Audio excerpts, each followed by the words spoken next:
Estás escuchando Leer para Contarlo, un podcast de Alberto Espinosa.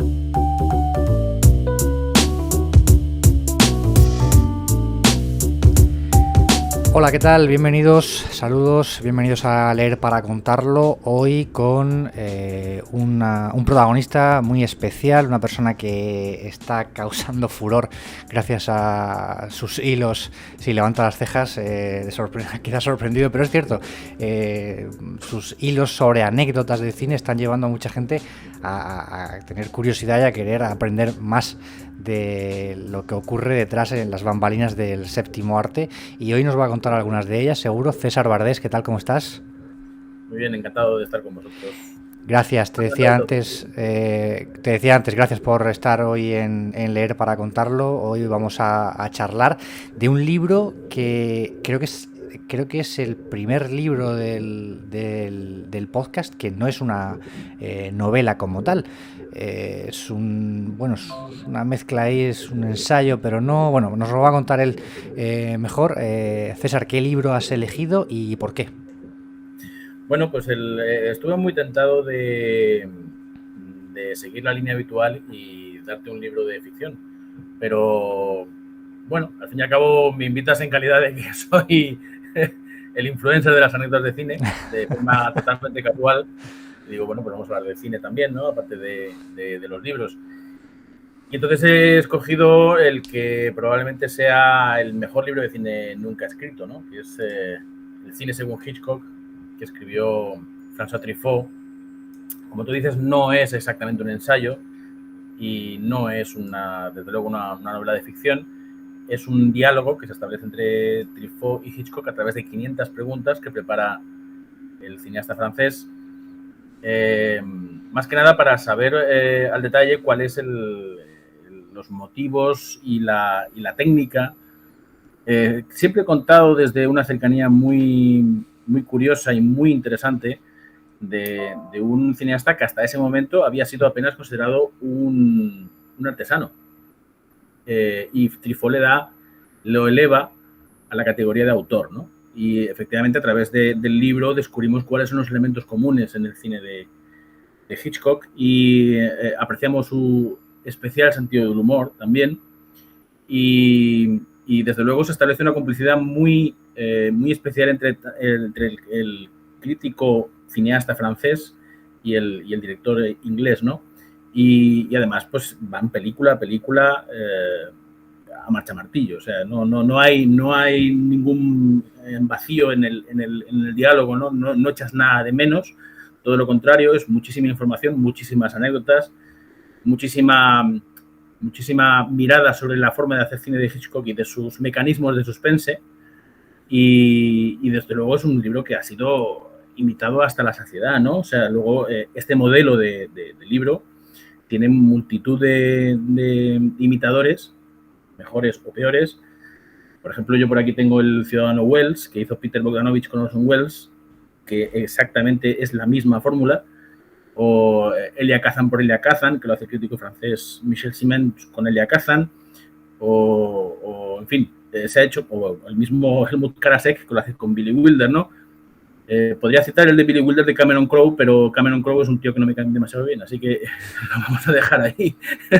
Pero vamos, quiero decir que es un libro que ha sentado cátedra, y de hecho incluso tiene un making of en cine, ¿no? Hay un documental realizado por Ken Jones, que es uno de los colaboradores habituales de Martin Scorsese, que realizó un cómo se hizo este libro en la película Hitchcock Truffaut, ¿no? Que se estrenó hace 7 años en formato documental, muy interesante porque incluye mucho material gráfico que no estaba editado hasta ese momento, y además incluye la opinión de diversos cineastas acerca de lo que aportó el libro y de lo que aportó Hitchcock en sí mismo a la historia del cine, que yo creo que es fundamental. Sí, porque es un libro, aparte de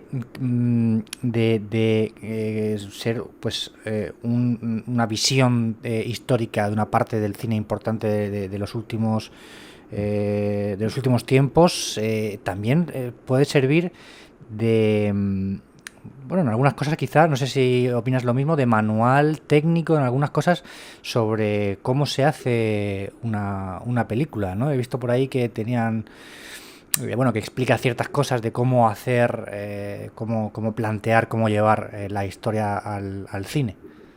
Sobre todo en los mecanismos, lo que hemos dicho antes, ¿no? Los mecanismos de suspense, ¿no? O sea, cómo... Más en la narración, ¿no? Más... Claro, exactamente. Más es un discurso sobre cómo atrapar al espectador antes que cómo, digamos, maravillarle con la técnica, que Hitchcock también la tenía, ¿no? Pero esos mecanismos de, por ejemplo, de dar más información al espectador de la que tienen los actores de la historia, ¿no? Por ejemplo, poner siempre el ejemplo de una película del año 35, que es Sabotaje, en el que hay una bomba debajo de la mesa y el espectador sabe que hay una bomba, pero los personajes no lo saben, ¿no? Entonces eso implica una angustia por parte del espectador, es decir, salir de ahí, la bomba va a estallar en cualquier momento, o sea, en cualquier momento esperas ese estallido tremendo de violencia, ¿no?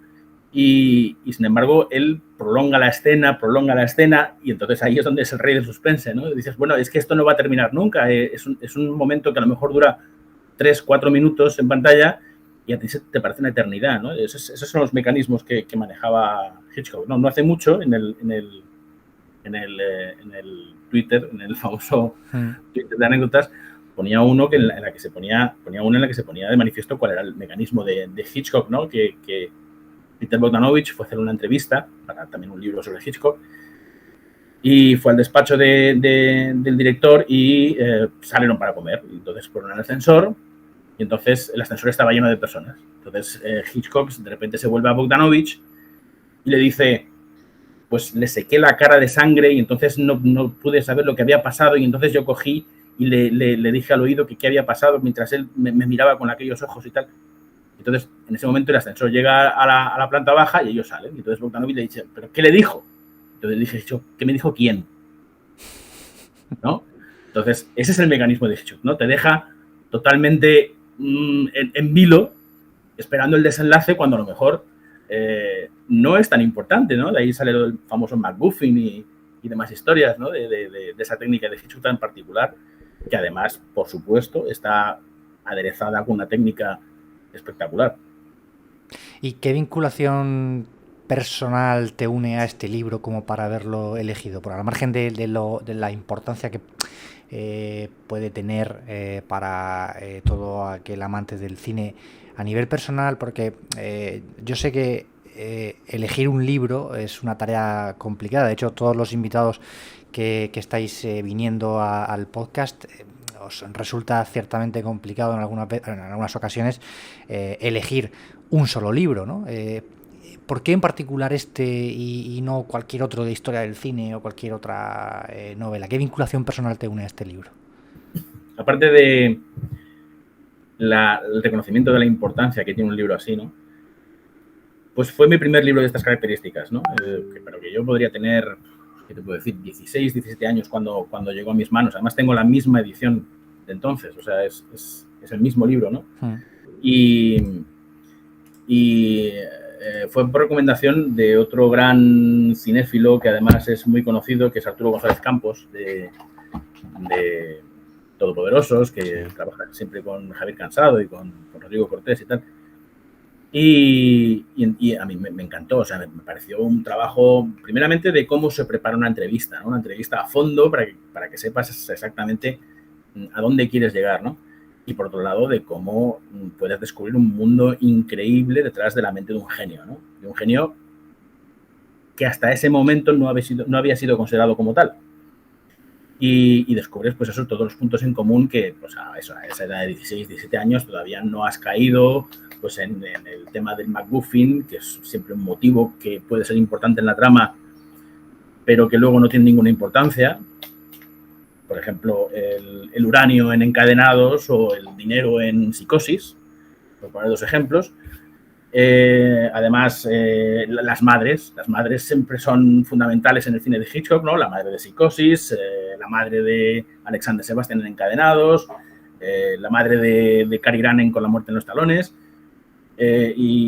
o, por ejemplo, su descuido habitual en el uso de transparencias, ¿no? Una transparencia, para quien no lo sepa, pues es la proyección, la retroproyección que se hace para imaginar que un actor está en determinado sitio cuando en realidad no está. En realidad es una pantalla que está detrás proyectando unas imágenes y el actor actúa por delante de la pantalla, ¿no?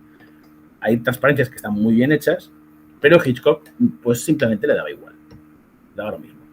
Y por otro lado también hay otro descubrimiento que, claro, no caes porque te lo pasas tan bien viendo sus películas que te fascina, ¿no? Y es, por ejemplo, que la lógica en Hitchcock, bueno, pues es algo que se puede prescindir perfectamente de ella por la sencilla razón de que te lo estás pasando bomba mientras estás viendo su cine, ¿no? Y Truffaut lo pone muy de manifiesto, ¿no? En el libro, y se lo pregunta y tal, y dice, es que a mí la lógica me da igual, o sea, es que yo lo que quiero es llevarte en volandas, ¿no? A través de la trama. Todo eso me fascinó de tal manera en su momento que luego ha sido un libro que, claro, por supuesto, he releído 3, 4, 5 veces y he consultado frecuentemente, ¿no? Cuando me dicen, oye, ¿tienes algún dato sobre tal? Pues enseguida voy al libro de Hitchcock a ver si me decía algo a Truffaut, no lo busco por otro lado, ¿no? También está la biografía que escribe Donald Spoto, ¿no? Que también es muy, muy, muy interesante, pero ya es un formato de libro biográfico, que es otra historia, ¿no? Y por otro lado, pues, bueno, libros de Hitchcock hay muchos, muchísimos, ¿no? Efectivamente, a partir de Truffaut, todo el mundo se empieza a dar cuenta de que efectivamente este señor hizo un cine totalmente innovador y totalmente valiente, ¿no? Y que fue un rompedor en todos los estilos. Podríamos, salvando las distancias, ¿no? Podríamos decir que es un Christopher Nolan de los años 40, 30 incluso, ¿no? Que si contamos su etapa inglesa, que a lo mejor puede ser un poquitín menos interesante. Pero vamos, todo eso me llamó la atención mucho con 16, 17 años, que ya me encantaba el cine y me parecía un mundo fascinante. Y que fue el primer libro en este formato que leí y que luego, pues eso, he intentado buscar siempre, digo, pues de Billy Wilder, a ver qué libros hay con este formato y tal, porque quiero ver cómo cuenta de primera mano sus experiencias, sus ideas, sus desarrollos y sus éxitos y sus fracasos, ¿no? Si saben, hay una cosa que me atrae mucho, que es saber si ellos mismos son conscientes de por qué una película triunfa o de por qué una película fracasa. Billy Wilder, por ejemplo, es un maestro en eso. Sabe perfectamente cuál es el motivo de que una película suya fracase. Hitchcock no tanto. Hitchcock yo creo que tenía una cierta tendencia a creer que era un genio, que lo era. Pero quizá no tenía una conciencia clara de dónde podía radicar su punto débil, ¿no? ¿Crees que Hitchcock pudo ser la persona que cambió, que dio o que puso la primera piedra o las primeras piedras para modernizar o pasar cruzar la puerta, ¿no?, del cine antiguo al cine no moderno, porque ya pues, por años no podía ser, pero sí que quizá que puso la primera piedra, ¿no?, de lo que vendría, de todo lo que ha ido viniendo después? Bueno, quizá el primero no. Yo soy un poco de la opinión de Guillermo Cabrera Infante, que decía que el cine tendría que estar fechado AW y DW, antes de Wells y después de Wells, ¿no? Uh-huh. Yo creo que el primer cineasta realmente moderno que hay es Orson Welles. Pero Hitchcock lo renueva totalmente. O sea, es decir, bueno, ¿habéis visto esto? Bueno, pues yo lo voy a cambiar todo de arriba a abajo, ¿no? Y os va a encantar, además. O sea, yo creo que tenía una seguridad en sí mismo tremenda, ¿no? Sabía lo que el público esperaba. Y es un cineasta que además ha obtenido un reconocimiento unánime. Bien, es verdad que ya en la parte final de su carrera, cuando ya hacía las películas peores, ¿no? Es algo que además es muy llamativo en los cineastas de Hollywood, ¿no? Cuando están ya llegando ya a una edad importante, sus películas flojean. Y no sé por qué. No sé por qué, qué es lo que hace que se cansen, que parece que están desganados, que no cuentan igual, que no tienen el mismo vigor. Hay muy pocas excepciones a esto, ¿no? Y Hitchcock, a partir de Cortina Rasgada, yo creo que decae muchísimo. O sea, tanto Topaz como Frenesí, como La Trama, son películas que no llegan ni a la suela del zapato de lo que él ha solido hacer. Pero aún así son valiosas, ¿no? Son valiosas para ver qué es lo que pretendía y qué es lo que consigue, ¿no? Pero vamos, sí, creo que es más que un innovador, es un renovador, ¿no? Y yo creo que es importante, fundamental y clave en la historia del cine. Cuéntanos, bueno, para quien no lo sepa, supongo que mucha gente de la que está escuchando hoy el podcast viene de Twitter y viene de tu Twitter y de tu timeline y demás. César se ha convertido en una persona de una voz referencia en el mundo del cine en Twitter, en redes sociales, por unos hilos que diariamente, ¿no?, va publicando con anécdotas, con historias detrás de bambalinas de películas, de actores, del cine, del mundo del cine en general, y está teniendo mucho reconocimiento porque son muy divertidas, son muy curiosas. No sé si nos puedes contar hoy, César, alguna o la que crees que pueda definir mejor a Alfred Hitchcock como ya no solo como director, sino como personaje, porque era un gran personaje detrás de las cámaras. Mira, como no me gusta repetirte, hay una cosa que me gusta mucho de contar de Hitchcock, que refleja muy bien lo que es su estilo y esa ausencia de lógica que hablábamos antes, ¿no?, que es una de las cosas más atractivas de su cine, ¿no? Al fin y al cabo, para que nos entendamos, o sea, la ausencia de lógica se puede ver claramente en una película con Muerte en los talones, ¿no? ¿Cómo se te ocurre citar a un tío en un cruce de caminos polvoriento para matarlo fumigándolo? ¿No? Coño, pégale un tiro. Creo que ahí la lógica está muy clara, ¿no? Él tenía una escena en mente que era algo con lo que trabajaba con los guionistas. Él decía al guionista: tengo esta escena en mente. Lo que ocurra alrededor es cuestión tuya, pero esta escena tiene que salir. Bueno, pues con La muerte de los talones él tenía una escena en mente que no pudo meter en la película, pero que fue... Luego lo intentó hacer en Cortina Rasgada también, pero que tampoco pudo meterlo porque tenía problemas de sincronización, ¿no? Pero ¿qué escena más increíble podía pergeñar Hitchcock? Y era una conversación entre el protagonista, pongamos Cary Grant, con un señor que le da unas pistas, de las que sea, y están en una fábrica de automóviles. Por detrás está la cadena de montaje del automóvil, ¿no? Empezando por el tornillo, terminando por el coche totalmente fabricado. Los personajes van hablando de algo aparentemente que tiene relación con la trama, que la trama le da igual, lo que le interesa a Hitchcock es lo que pasa detrás, ¿no?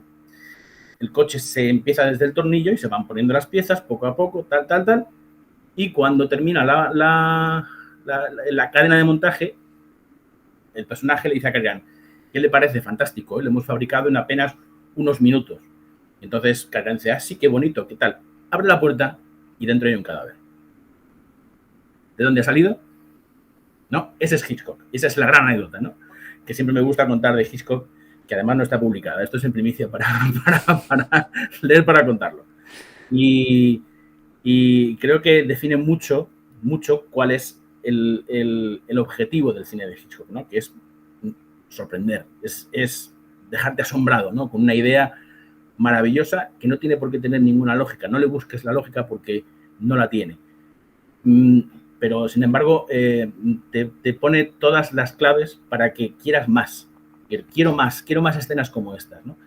Y esa escena, desgraciadamente, él no la pudo hacer por un problema de sincronización, diálogos con la cadena de montaje, y se quedó en el tintero, tanto con La muerte de los talones y en Cortina Rasgada. Bueno, para ser honestos, César no solo es un tuitero reconocido y una persona que publica hilos de mucho reconocimiento en Twitter. Es una persona que lleva ligado al mundo del cine muchos años, sobre todo a la crítica cinematográfica, ¿verdad? Y supongo que mucha gente te habrá conocido ahora, pero tú llevas, creo que desde el 94, puede ser, escribiendo en prensa sobre cine y sobre películas. ¿Puede ser el año 94 o por ahí? Sí. Los primeros artículos que se publicaron fueron en el 94, efectivamente. ¿Y cómo...? Es una profesión, la de crítico cinematográfico, que tiene cierta mística, ¿no? Cierta...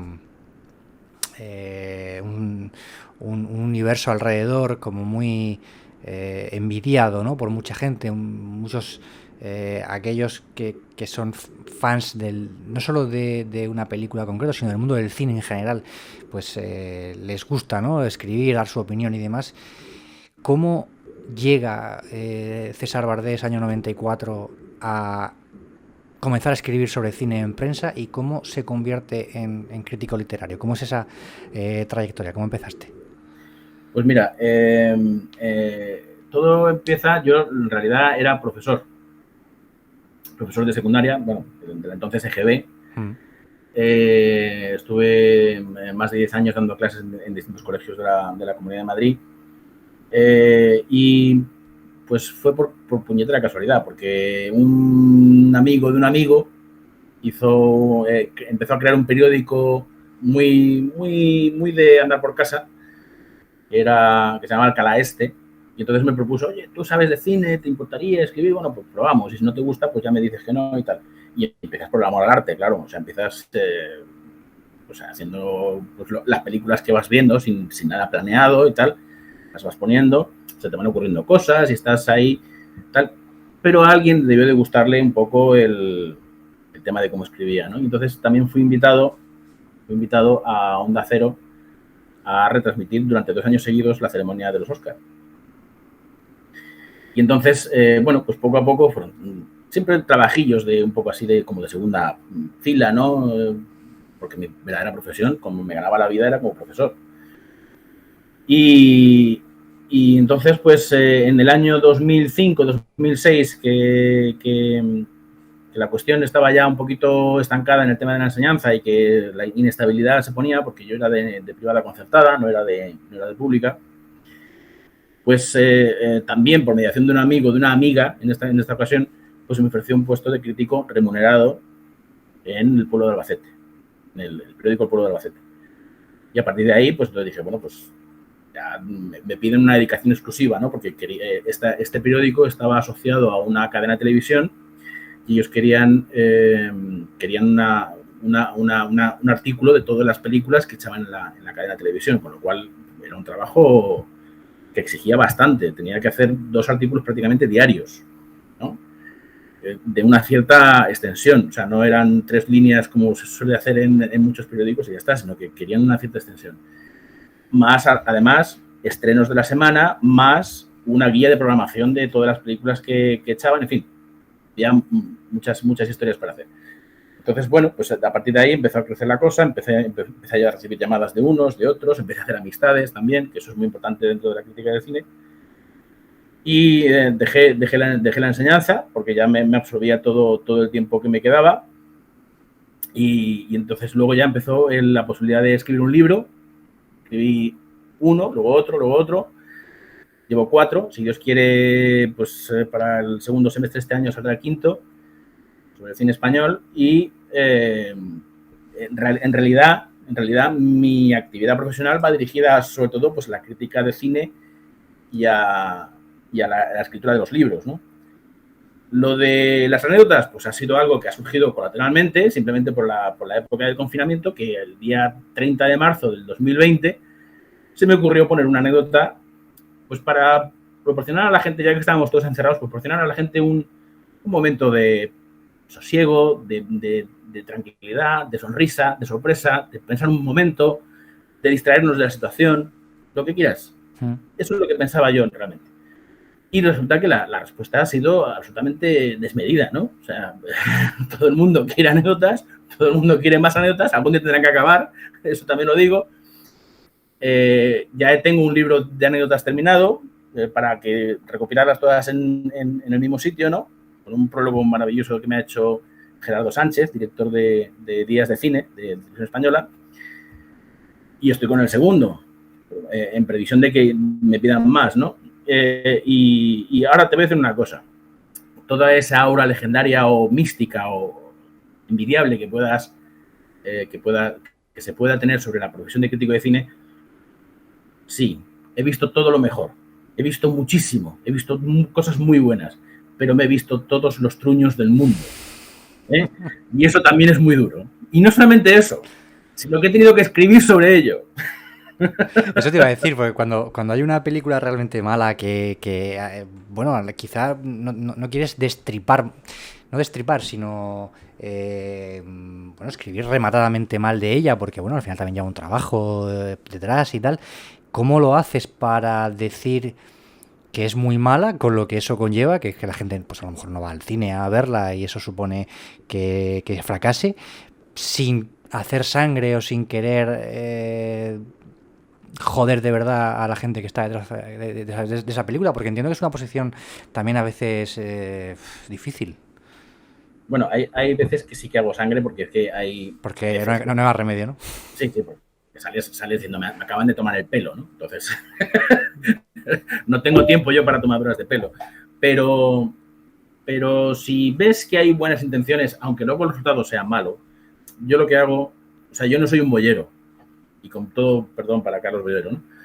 No soy un boyero, o sea, no machaco. O sea, yo intento potenciar los aspectos positivos que tiene una película, siempre. Sea de una película, digamos, de menor distribución comercial, más de arte y ensayo, menos llamativa, como el mismo fin de semana me va a tocar ir a ver al Doctor Extraño, o sea, el Doctor Strange, ¿no? O sea, y voy a tener que valorarla igual, ¿no? Y todo cine vale. Todo cine vale. Y como tú dices, hay un montón de gente detrás trabajando que ha puesto lo mejor de sí mismos para que esa cosa llegue con una cierta gracia al espectador, ¿no? Y yo intento que eso, pues, o sea, mi principal función como crítico es, primero, descubrir películas a la gente. Películas que puedan atraerles de todos los tiempos. Segundo, hacer que la gente vaya al cine. Y ahora me estoy empleando a fondo en eso porque la gente ha dejado de ir al cine por culpa de la pandemia, ¿no? Y yo creo que es algo que no se debe perder, que vale muchísimo más que todas las horas que pasamos delante del ordenador y que nos ha ofrecido una forma de ocio alternativa, ¿no? Que, por cierto, Stanley Kubrick ya la predijo en 1968, hace ya unos cuantos años. Y creo que es muy difícil trasladar el entusiasmo cuando la película es mala. Pero cuando tiene algún aspecto positivo, a poco que se ponga de voluntad, es fácil. Y además, si te gusta mucho escribir, como es mi caso, y te gusta mucho el cine, como también es mi caso, creo que es más fácil, ¿no? O sea, creo que tienes salidas lingüísticas mucho más atractivas para que la gente vaya al cine y disfrute con las cosas que dices y que incluso puedan descubrir cosas que tú no has visto. También, vamos, yo no soy todopoderoso ni nada de eso, o sea, soy una persona que con quizá más referencias de lo habitual va al cine y recomienda o no una película, ¿no? Y desde luego, ya te digo que es algo un poco difícil encontrar ese equilibrio, pero una vez que lo consigues, entras en una dinámica muy... Bueno, aparte, claro, está el tema inspiración, ¿no? Hay épocas en las que estás inspirado y te sale el artículo, te sale... Buah, en 30 minutos lo tienes hecho, mandado y están encantados en donde escribes. En este caso, yo estoy ahora con una agencia de noticias culturales andaluza y hay momentos en que estás ahí pensando y dices, ¿qué digo? ¿Y qué pongo? Y me quedan todavía 8 líneas para ocupar el espacio que me han asignado y no tengo ni idea qué poner. Y entonces estás muy... Yo digo que son épocas, ¿eh? O sea, hay épocas en las que estás así, hay épocas en las que estás de otra manera. Yo digo que son épocas Mozart o épocas Beethoven, ¿no? Mozart te sale todo corrido, pues, todo de una vez, y con Beethoven tienes que pensarlos, rehacerlos, volverlos a hacer, quitar, poner, añadir, investigar. Es una de las partes más pesadas quizá del trabajo como crítico e investigador de cine. Y luego, pues eso, tener mucha pasión en lo que haces. Eso es fundamental. Ahora que has mencionado a Doctor Strange, ¿qué opinas de la enorme cantidad de películas y de películas y de series, ¿no? De contenido en general, de temática de superhéroes que nos está invadiendo por todos sitios? ¿Crees que está favoreciendo que una nueva generación o las nuevas generaciones se acerquen al cine o a un tipo de cine? ¿O por el contrario crees que está acostumbrando al público a un tipo de película muy encorsetado, muy centrado en el espectáculo más que en la historia que se cuenta. No sé, ¿qué opinión te merece esta nueva corriente que hay ahora? Bueno, a mí me parece que es válido. O sea, eso poniéndolo por delante, es válido, ¿no? Si nos metemos en la polémica de Martin Scorsese, que dijo que las películas de Marvel no eran cine, pero eso había que pillar un contexto. Es decir, no es el cine con el que hemos crecido, ¿no? Teniendo en cuenta que yo tenía 11 años cuando se estrenó La Guerra de las Galaxias, ¿no? Que podría ser un precursor muy, muy válido para estas películas que están saliendo ahora. Segundo, dices que pueden atraer al público joven al cine. Sí, pueden atraerlo porque son muy vistosas visualmente y el público joven de ahora no está acostumbrado al diálogo. Está acostumbrado a todo lo que sea visual, ¿no? Toda la información que le llega es visual, todo el tiempo que tienen libre lo gastan en algo visual y desde luego, pues,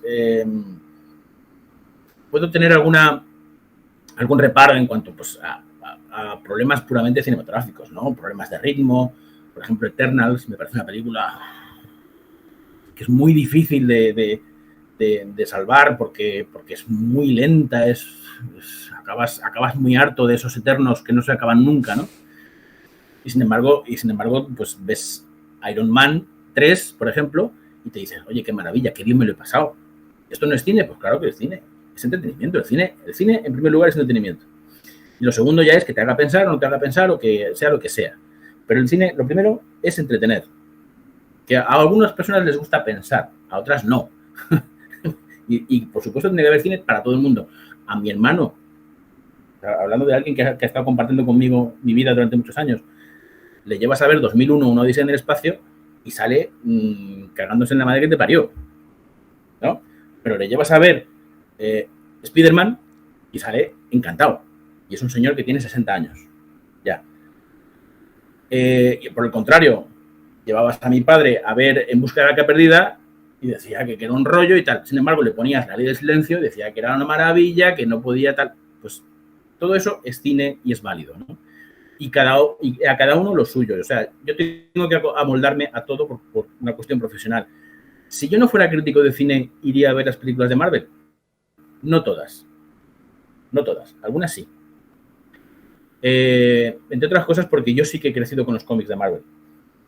O sea, mi hermano precisamente era un gran coleccionador de los cómics de Marvel en blanco y negro de la época de Stan Lee y tal, y tenía, pues, ¿qué voy a decir? Pues 400 volúmenes fácil en nuestra casa de la playa, y los tiene todavía, los tiene guardados. Digo, cuando los quieras vender, esto va a ser nos vas a arreglar la vida a todos, ¿no? Sí, sí. Y toda la generación, digamos, antigua de héroes de Marvel me la conozco de memoria. O sea, Spider-Man, Iron Man, que en los cómics era el Hombre de Hierro, Hulk, que en los cómics era la Masa, Nick Furia, que primero era Coronel Furia y se hizo la precuela con el Sargento Furia, ¿no? En la época en la que fue sargento, el Capitán América, Daredevil, que entonces era Dan Defensor, para que les cuadrara la DD, ¿no?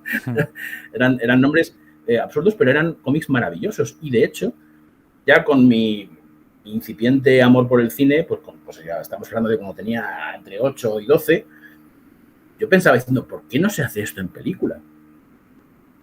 Mira, años después mi deseo se ha hecho realidad. O sea, han cogido y han hecho películas que lo retuercen mucho, sí. Sí, a veces dices, joder, macho, es que me tengo que ver toda la saga de Marvel antes de ir a ver cualquier película para enterarme de qué va la historia, porque viene de historias atrás y tal. Es verdad. Hay un sobreexceso ahí, ¿no? Claro, hay un sobreexceso de querer seguir enganchando a la gente, ¿no? Y por otro lado, yo también entiendo a Martin Scorsese, ¿no? Cuando dice, este no es el cine que yo vi, no es el cine con el que me eduqué, no es el cine que me hizo crecer. Es verdad, es posiblemente que tardes mucho más en crecer con una película de Marvel que viendo un ciclo completo de películas de Hitchcock. Pero en los tiempos que corren, yo lo doy por bueno. Eso es verdad. O sea, lo doy como una salida, quizás si quieres algo fácil, pero efectiva para toda la juventud que quiere engancharse en esto del cine. y que a mí me gustaría mucho que se hicieran habituales. ¿Qué diferencia hay entre el César crítico y el César espectador? ¿Cuál es, si no tuvieras que ver, no solo en el género de superhéroes, ya en cine en general, si tuvieras que decir qué género es tu favorito, qué película seguro que irías a ver al cine, pues no sé, un western o un cine negro de detectives o no sé, ¿cuál sería tu elección? Si la A hay, ver, que a lo mejor son sí, sí, varias. sí. Sí, sí. Hay dos partes en la pregunta, ¿no? La diferencia entre el César crítico y el César espectador. Es evidente que el César espectador disfruta mucho más.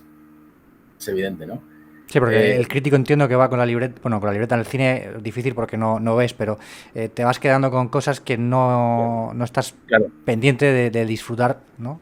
sí, sí, sí. Estás viendo la película y diciendo, ay, esto lo tengo que poner, esto lo Mm. tengo que poner. Te van ocurriendo cosas e incluso a veces se te ocurre el titular, ¿no? En mi caso el artículo, no, te voy a poner el titular. El titular este podría ser una frase de la película que te impacta, que te gusta o no te gusta, y tal, la pones como titular. El César espectador simplemente va a relajarse, a pasárselo bien, ¿no? Con su hijo, con quien sea, ¿no? O sea, es otra forma de ver cine totalmente distinta, aunque me gustan las dos, hay que reconocerlo, ¿no?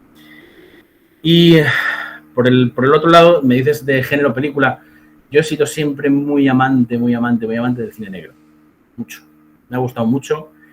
Me ha parecido que es donde los guionistas vierten la mayor parte de su ingenio con los diálogos, ¿no? Me parece, o sea, siempre me hubiese encantado hablar como los héroes de cine negro, ¿no? Esa bordería tan medida y tan precisa, ¿no? De decir, yo qué sé, no me gustan tus modelos, y dice, pues no están en venta. Por ejemplo, ¿no? Una cosa así. Y mis héroes son los detectives privados, ¿no? Philip Marlowe, Sam Spade, Tony Rome, que lo hizo Frank Sinatra 2 veces.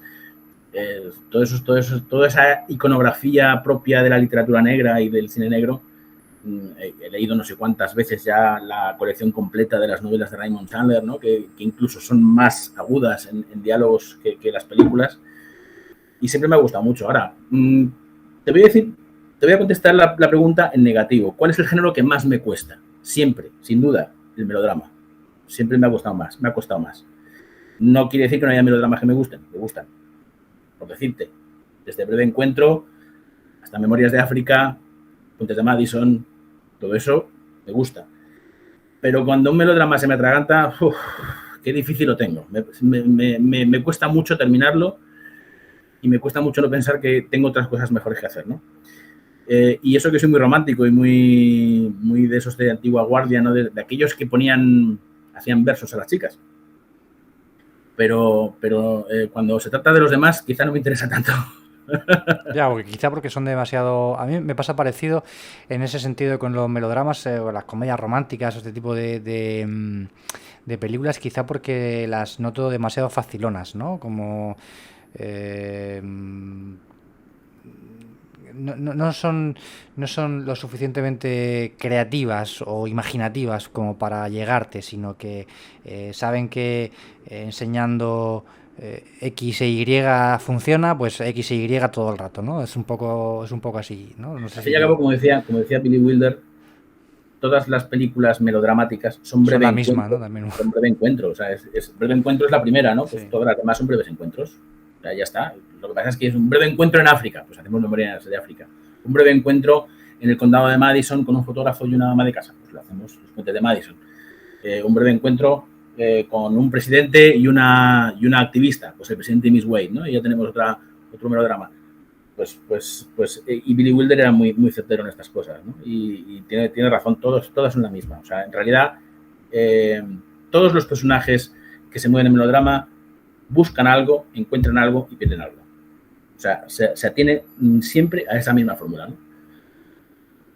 Te voy a pedir te voy a poner un reto, porque nos hemos ido al melodrama, pero retomo hacia el cine negro. Yo también soy muy fan del género y de los libros, la literatura negra y las historias de detectives y demás. Y me gustaría que nos dijeras o que nos recomendaras, ya que estamos recomendando en Leer para Contarlo. Por un lado, un par de películas las que tú creas que son las mejores del género de toda la historia, alguna moderna, porque quizá podemos comentar ahora alguna de las opciones que hay en las plataformas y demás, y luego, aparte de, ya has mencionado a Raymond Chandler, que es un clásico del género, tu libro, tu novela negra favorita.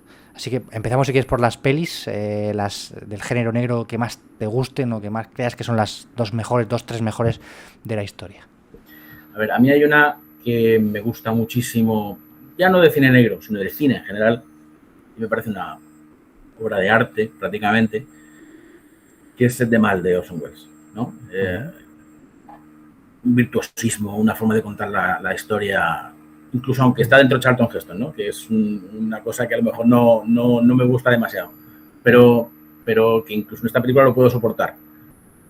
Pero me parece un festival tal, un bombardeo de imágenes de tanta categoría, que a pesar de que a lo mejor no se ajusta mucho a los cánones habituales de cine negro, porque no hay una mujer fatal, no hay esos diálogos tan punzantes, sino que es toda una situación que me parece súper atractiva, ¿no? Toda la situación de contar la historia de un policía corrupto que al final tiene la razón. Es que es increíble, ¿no? O sea, ¿cuándo ha pasado eso en el cine, no? Muy pocas veces. Y que además lo cuenta con ese repertorio de planos que son absolutamente...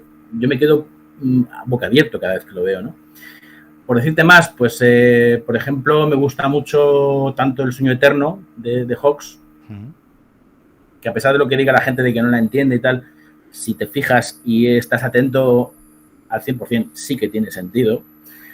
En su mayor parte, salvo el asesinato del chofer, es lo demás, nada más. Está todo muy claro. Y también me gusta, por ejemplo, Historia de un detective, que es la adaptación de Adiós Muñeca de Chandler, con Dick Powell, que es un Marlowe diferente, pero está muy bien. Y para decirte alguna moderna, bueno, pues lo voy a centrar en tres, que a mí me parecen las mejores películas de cine negro del cine moderno, ¿no? Una, por supuesto, es LA Confidential, ¿no? Que creo que es una auténtica maravilla. Otra es una película que no es muy conocida y me parece fantástica y que no entiendo por qué no ha sido más conocida, que es El ojo público, con Joe Pesci, ¿no? Contando la historia de Grant Bernstein, el Wiggy. Esta no la conocía, no la he visto. Es maravillosa, es una película maravillosa.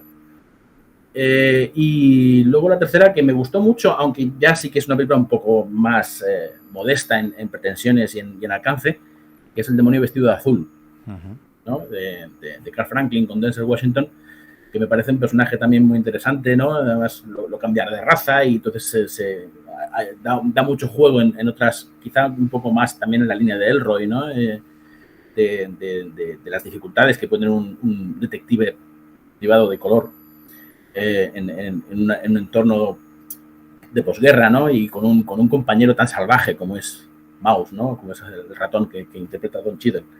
Esas tres yo creo que han sido las películas así de cine negro, digamos, atendiendo a los cánones, ¿no? Del cine negro, a lo típico.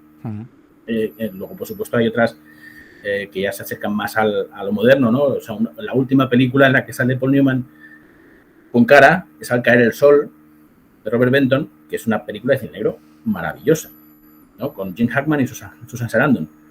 Y es fantástica, es una película también con unos diálogos muy, muy, muy buenos. Y yo creo que con eso tendríamos un buen ciclo de cine negro para hacer, ¿eh? Podríamos hacer un ciclo de cine negro en una filmoteca con estas películas y hacer unos debates muy interesantes. ¿Y el libro o los libros? Los libros. Me gustó mucho el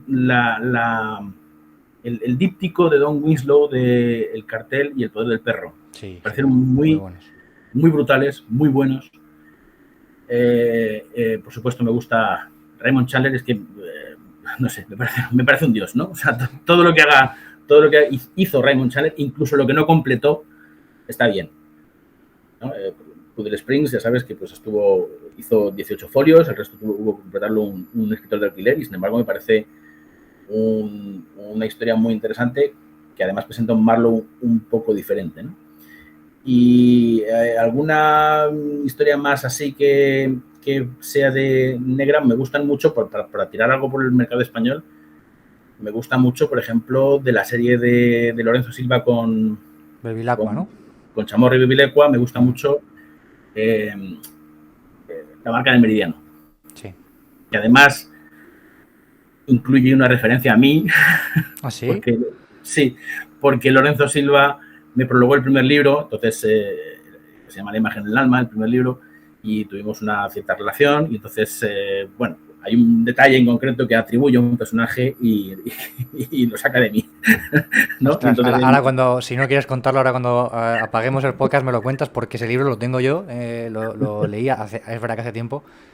Me lo cuentas que lo vuelvo a releer y a ver bueno, si lo descubro. Realmente es un personaje de un guardia civil que se suicida o muere, o bueno, es uno de los términos que investiga Bevilacqua, ¿no?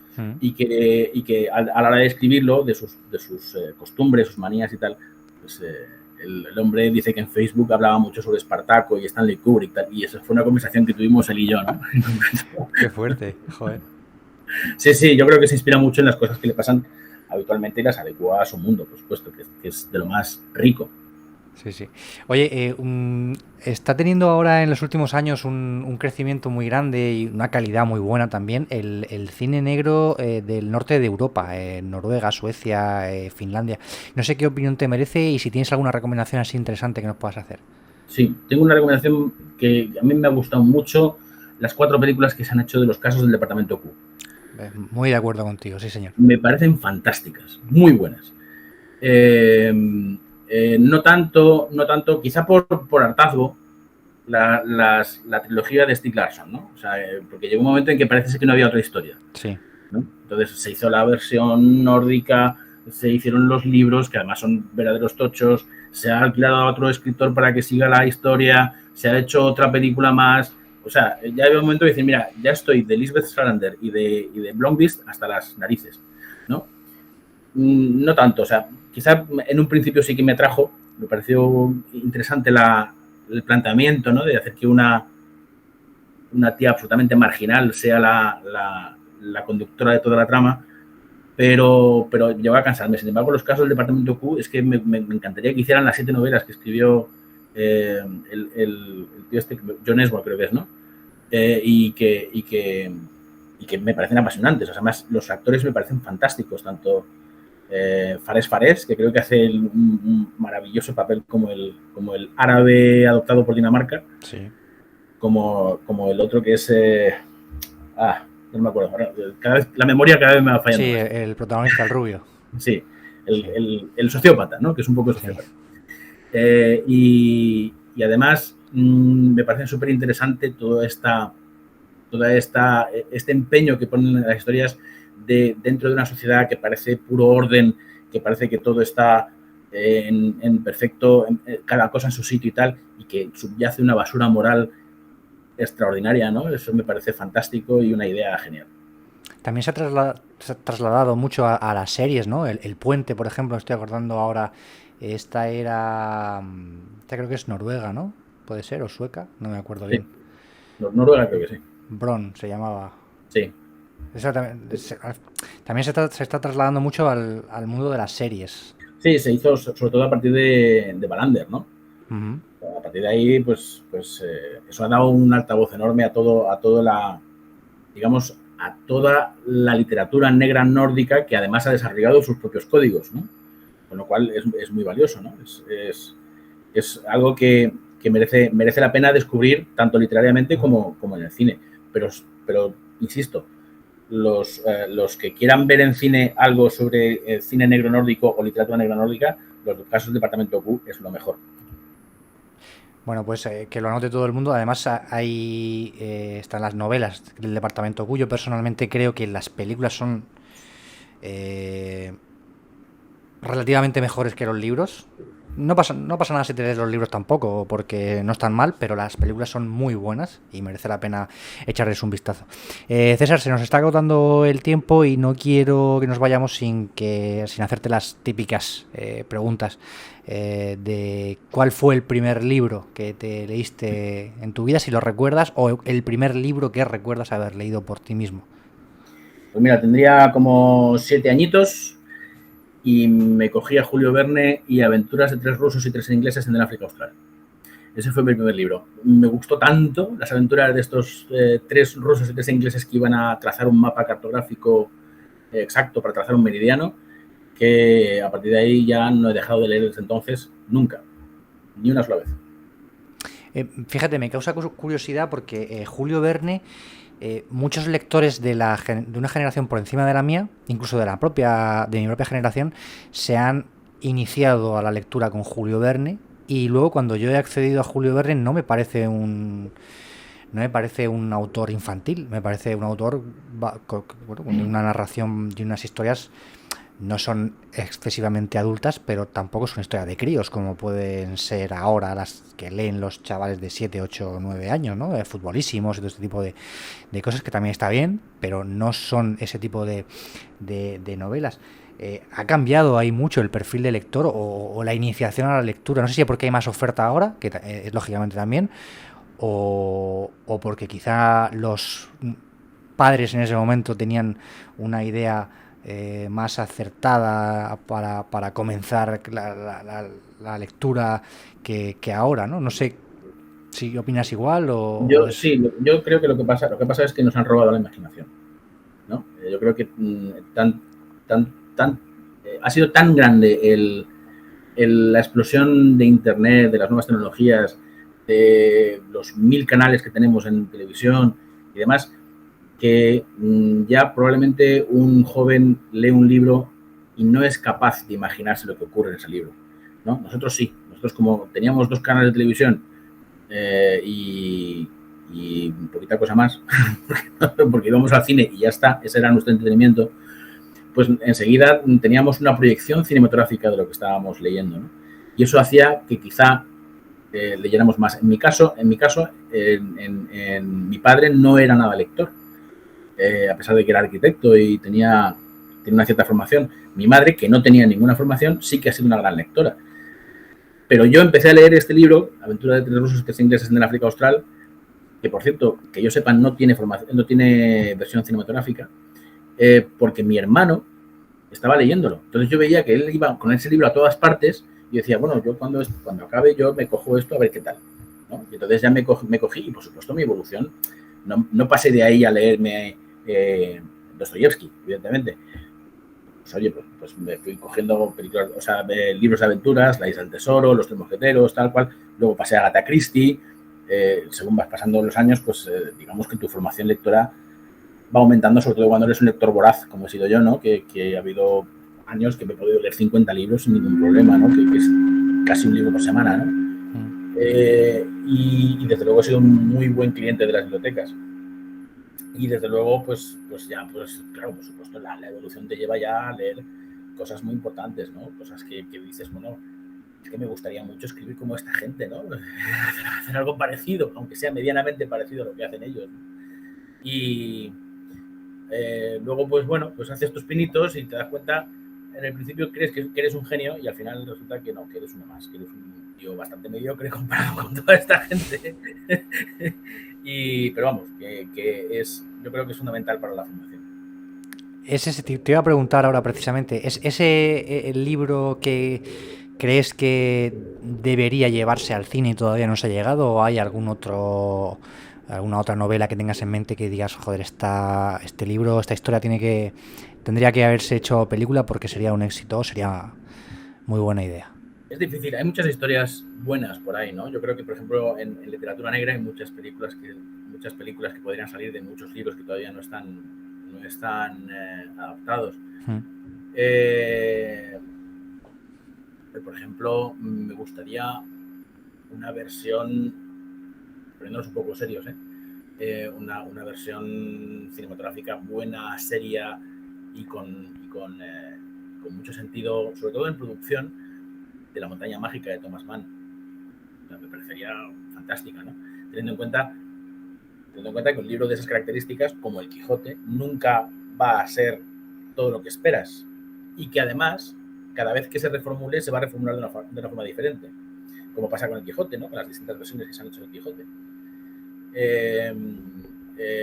Así de cosas más modernas, es que últimamente estoy más centrado, he estado colaborando en unos libros cooperativos sobre distintas estrellas de cine y no los había leído, entonces los estoy leyendo ahora y son verdaderos tochos, de editorial Notorious, ¿no? Que son el universo de Jim Tierney, el universo de Bette Davis y el universo de José Luis López Vázquez, y estoy con ellos, pero vamos, últimamente pues me gustaría que la franquicia de Lorenzo Silva tuviese al fin una traslación a la pantalla que mereciera realmente la pena, ¿no? Y con un protagonista que realmente se ajuste a lo que Lorenzo Silva ha pensado, ¿no? Que no sea King Gutiérrez, que no me parece el más indicado, por ejemplo. Así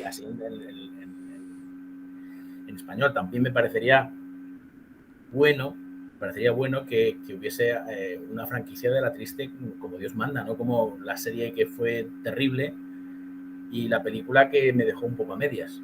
Es frío, ¿verdad? A mí también me dejó frío. Sí.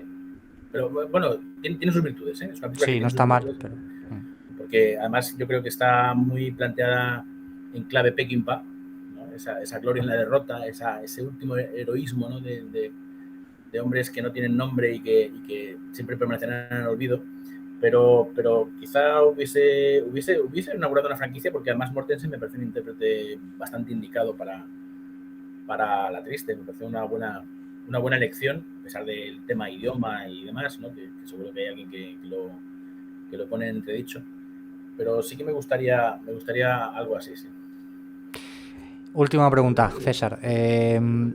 ¿Cuál es el libro que más te ha hecho evolucionar como persona? No sé si a muchos nos pasa, ¿no? Cuando acabas un libro y dices, lo empecé siendo o estando en una situación personal X y ahora que lo he acabado, pues no sé, he aprendido a ser así o no sé, he recibido un conocimiento de la vida que me hace evolucionar, que me hace crecer. No sé si te has sentido así en algún momento al acabar algún libro en particular y cuáles. Pues mira, dos. Te voy a decir dos y no son muy conocidos ninguno de los dos.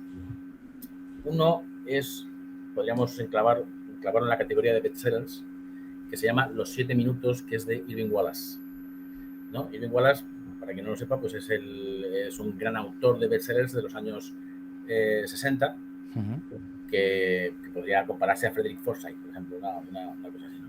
De Los 7 minutos, que lo cogí también joven, lo cogí con 14, se narra el proceso a un libro pornográfico, ¿no? El proceso judicial que se abre contra un libro pornográfico en un estado que prohíbe la pornografía. Con ese libro yo aprendí lo que es la tolerancia, ¿no? Y me pareció muy importante en mi vida, porque a los 14 años, que tienes esa edad totalmente llena de brumas, ¿no? Por todos lados, y que no sabes muy bien hacia dónde vas a tirar, con ese libro aprendí a ser menos intransigente, que es algo muy propio de la juventud, ¿no? Y empecé a evolucionar hacia la madurez. Y además me pareció un libro apasionante, ¿no? Es un libro que están pasando continuamente cosas, que además tiene una declaración de un testamento de un prohombre americano que es maravilloso, porque Irving Wallace se documentaba muy bien en sus libros. Por ejemplo, la película El Premio, con Paul Newman y Elke Sommer y Edward G. Robinson, está basada en una novela de Irving Wallace, el Premio Nobel. Y me pareció fantástica. Y el otro es un libro que ya pillé más mayor y me pareció apasionante, que se llama La piel del lobo, que es de Hans Levert, que trata sobre un tipo que en la novela se llama Johann Unfreund, que si lo ponemos en alemán es Juan sin amigos, que vuelve a su pueblo después de una temporada en la guerra, Segunda Guerra Mundial, como marinero de un submarino, creo que es.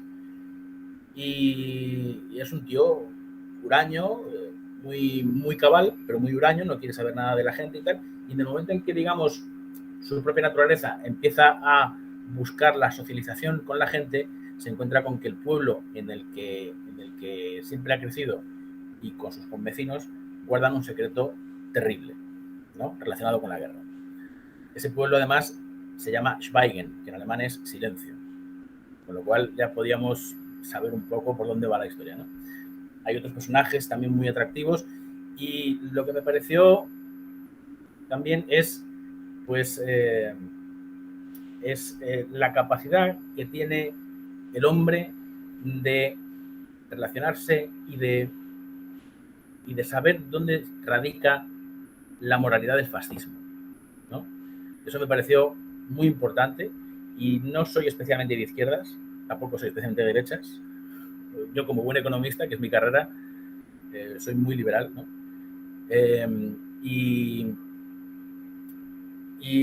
Pero me pareció muy importante porque es un libro que me describía además con un lenguaje cinematográfico precioso, muy bonito, muy lleno de imágenes, ¿no?, que hacía que la traslación al mundo, este imaginario que decíamos que hemos perdido, fuera muy, muy real.